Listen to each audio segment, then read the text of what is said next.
Una vez más, Dios les bendiga, bienvenidos nuevamente aquí, parte 2. Estábamos esperando poder presentar este tema, la continuación de un chasco revolucionario. Estuvimos hablando acerca de cómo hay un poder que existe, que la Biblia lo predijo, que está en la profecía, que se encarga de atacar el santuario, de atacar a Cristo Jesús y atacar al pueblo de Dios y atacar la ley de Dios. Y sin embargo, en medio de ese contexto, encontramos un versículo poderoso que el Señor nos dio, que es y se convierte en el surgimiento inclusive de un movimiento revolucionario, ¿verdad? Hasta 2300 tardes y mañanas y entonces el santuario será purificado. Oren conmigo. Bendito Dios y Padre, al estudiar este concepto, Señor, ahora pedimos tu bendición, tu espíritu.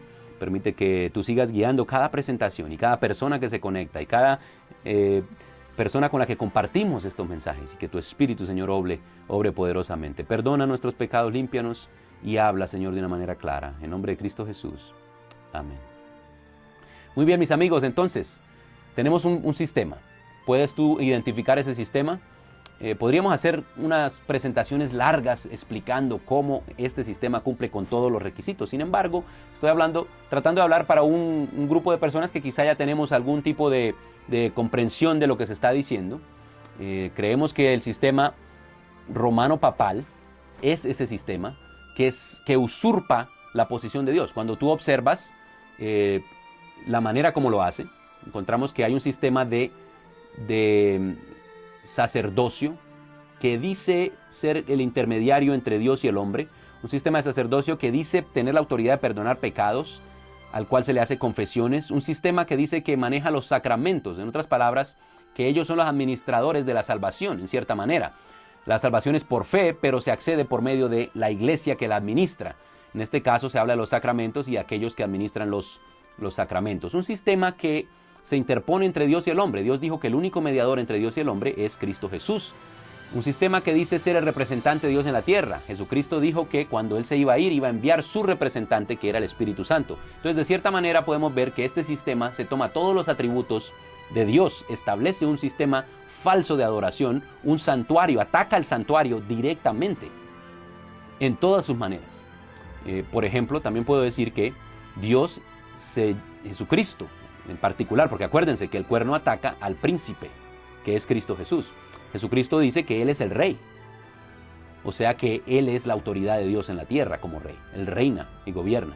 Sin embargo, hay un sistema que dice que ellos son la autoridad de Dios en la tierra. Hay un sistema que dice que ellos son el sacerdocio de Dios cuando Jesús dice que Él es el sumo sacerdote. También hay un sistema que dice que Dios es el Salvador. Sin embargo, hay un sistema que dice que salvación viene por medio de la administración de los sacramentos. Entonces, yo creo que está claro este concepto. Espero que así sea y que se note y se den cuenta el ataque que existe. Ahora, vamos a hablar un poquito acerca de este concepto del santuario y el aspecto revolucionario. Por miles de años hay un sistema que ha estado enseñando esto. Hasta el día de hoy todavía ese sistema existe y tiene billones de seguidores en cuanto a lo que es el sacerdocio y el santuario y todo lo demás que yo mencioné. Sin embargo, por medio de un grupo de jóvenes, aparece una esperanza, por así decirlo. Alrededor del año 1844, existía un espíritu de deseo por escudriñar las Escrituras, un espíritu de conocer la profecía bíblica y su cumplimiento. En medio de todo eso surgen movimientos, no solamente en Norteamérica, en muchos otros lugares del mundo. Aparece Guillermo Miller como un estudioso de las Escrituras que llegó a la conclusión de que la profecía estaba apuntando a un evento específico que había de ocurrir. Y este versículo que yo les he estado mencionando de Daniel 8, 14, hasta 2300 tardes y mañanas y el santuario será purificado, se convirtió en un versículo clave, no solamente para él, para todo el movimiento adventista y aún para otras personas en otras partes del mundo. En ese entonces no existía WhatsApp, no existía YouTube, no existía Facebook o Twitter o Instagram. No había manera de que las personas en Chile que estaban descubriendo esta verdad y las personas en Europa que estaban descubriendo la verdad se pusieran de acuerdo con Guillermo Miller. Fue un movimiento guiado por Dios que llevó a muchas personas a entender que las profecías se estaban cumpliendo, especialmente que esta profecía de las 2300 tardes y mañanas estaba por cumplirse. Ahora yo no voy a explicar todos los detalles de eso, solo voy a decir que la conclusión es que en el año de 1844, el 22 de octubre, se cumpliría esta profecía.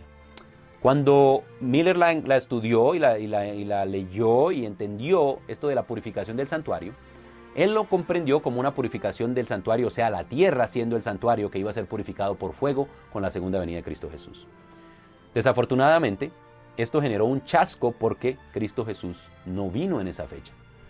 Pero el Señor levantó a un grupo principalmente de jóvenes, como tú y como yo, quizá más jóvenes que yo, quizá como tú que estás escuchando esta presentación. Y descubrieron nuevamente la revelación de Dios en su santuario. Descubrieron que hay un santuario celestial, que la Biblia claramente habla acerca de un santuario en los cielos. El libro de Hebreos completamente está destinado a hablar acerca del ministerio de Cristo Jesús en un santuario real. Y sabemos que el santuario que había en la tierra era la copia de este santuario celestial.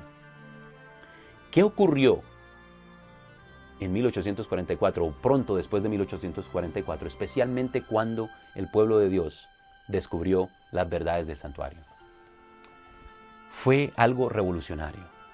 Mis queridos, este asunto del santuario no solamente ha sido un ataque por medio de usurpación en el sentido de que hay un sistema que dice ser y tomar todos los atributos de lo que el santuario era. Además, el santuario tenía un propósito, yo creo que lo mencionamos en el episodio pasado.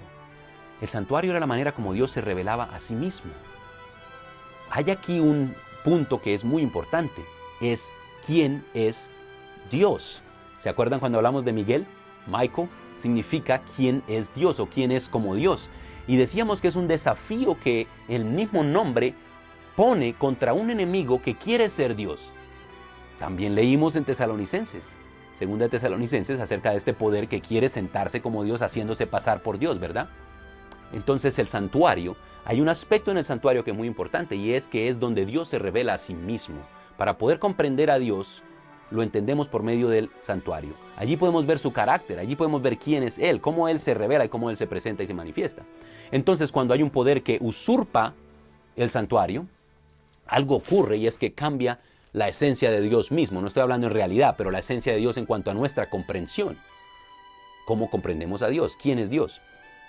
En este punto, mis hermanos, quiero decirles que este mismo sistema también se ha encargado de transformar, óiganme bien, transformar la imagen de Dios. ¿Quién es Dios? Podemos hablar inclusive del Dios de los filósofos en este contexto. Podemos hablar del Dios de los filósofos en comparación con el Dios del santuario. Este sistema ha estado enseñando un Dios que tiene unas características diferentes de las que la Biblia presenta. Por ejemplo, solo para que tengan una idea, Parménides, que era un filósofo griego, empezó con la idea de que había una realidad distinta a la nuestra siendo una realidad histórica, y la otra realidad, que era aún más real que la nuestra, era una realidad a la cual nosotros no podíamos acceder. Ni esa realidad venía para acá, ni nosotros íbamos para allá. Esto fue algo que Platón convirtió en el dualismo. Luego, cuando Aristóteles empezó a definir a Dios, todo esto es filosofía, sin ayuda de la Biblia. Ellos no estaban buscando a Dios en la Biblia, estaban buscando a Dios en medio de sus razonamientos y en medio de lo que veían según ellos en la naturaleza. Aristóteles describió a Dios en términos de esa realidad a la cual nosotros no podíamos acceder.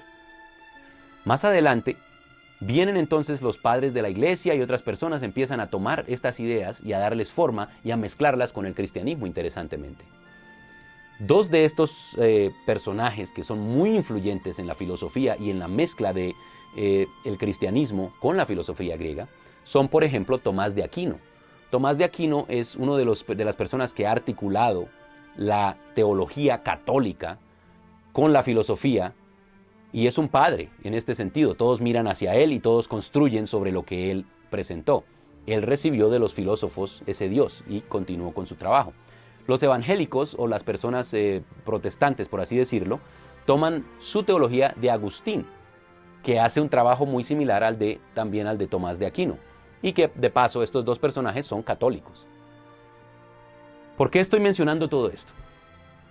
Porque Cuando la iglesia o el grupo, el movimiento adventista en ese entonces, cuando eso la iglesia adventista del séptimo día no existía, fue formada años después, pero estas son sus raíces. Cuando este movimiento descubrió que había un santuario celestial, yo quiero que ustedes entiendan que ocurrió algo maravilloso, porque fue un concepto revolucionario. El hecho de que Dios exista en un santuario va contracorriente con todas las ideas filosóficas de quién es Dios.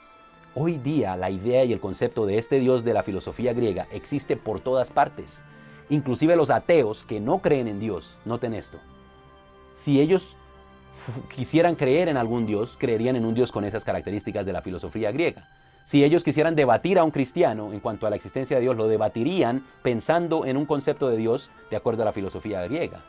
Cuando observamos las religiones del Medio Oriente y del Este y de otras partes, encontramos que ellos creen en un Dios muy similar en cuanto a las características mismas, porque todo viene del mismo origen.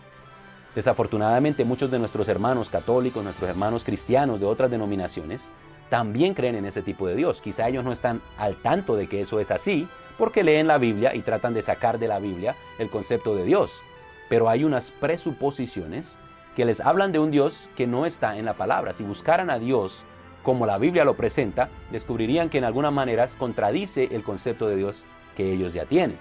Muchos de sus teólogos saben esto y a propósito interpretan la Biblia de tal manera que no intervenga con la idea que tienen ya de Dios. Desafortunadamente, deberíamos permitir que la Biblia informara nuestro concepto de quién es Dios, ya que Él se ha revelado claramente por medio de su palabra. Y también sabemos que en el santuario se ha revelado. Por eso cuando se descubre este asunto del santuario, no fue algo para tapar el chasco, al contrario, fue algo que requería de un chasco para llevar al estudio necesario y poder entender la diferencia que existía entre el Dios del santuario y el concepto de Dios que había hasta ese momento. Solamente por medio de un estudio de la Biblia concienzudo que busca encontrar a Dios, como Él se revela a sí mismo, podríamos llegar a esas conclusiones. Mis queridos amigos, el santuario es algo radical, es un concepto radical, es una revolución filosófica y teológica en la manera en que nos permite acercarnos a un Dios diferente. La purificación del santuario comenzó en el cielo, en 1844, pero lo que ocurrió aquí en la tierra es que nos dio una forma distinta de observar las cosas y de entender las cosas teológicamente. Cristo Jesús es un Dios real. No es que esté limitado por la historia, no es que esté limitado en un lugar que se llama el santuario. Dios es mucho más grande que el universo. Él puede estar en un contexto histórico, pero también puede estar fuera de él. Trasciende todas las cosas. Algunos de nuestros hermanos creen en un Dios que es un Dios como el de la filosofía griega, que no puede realmente interactuar, que no puede realmente intervenir. Pero nosotros creemos en el Dios de las Escrituras. El Dios de las Escrituras es el que viene y se unta las manos de tierra para crear al ser humano.